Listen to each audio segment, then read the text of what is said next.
Bilang pagpupugay sa ika-124th na araw ng mga manggagawa ngayong Mayo 1, ipinahayag ng Pambansang Pulisyan ng Pilipinas ang kanilang mataas na pagkilala sa mahalagang ambag ng bawat manggagawang Pilipino sa buong bansa.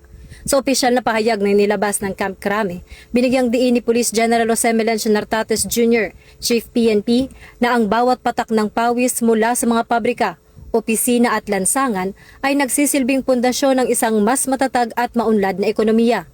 Isinagawa ang pagmomonitor at deployment ng mga kapulisan sa iba't ibang strategic locations upang tiyakin na maging maayos at mapayapa ang mga nakatakdang pagtitipon at selebrasyon ng mga union at grupo ng mga manggagawa.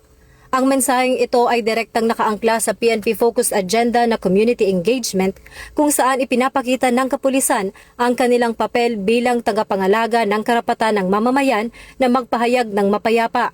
Ayon kay Police General Nartates, ang presensya ng PNP ay hindi upang magsilbing hadlang, kundi upang maging katuwang sa pagpapanatili ng seguridad at kaayusan na nagpapatunay sa disiplinado at profesional na serbisyong alay ng kapulisan sa ilalim ng bagong Pilipinas.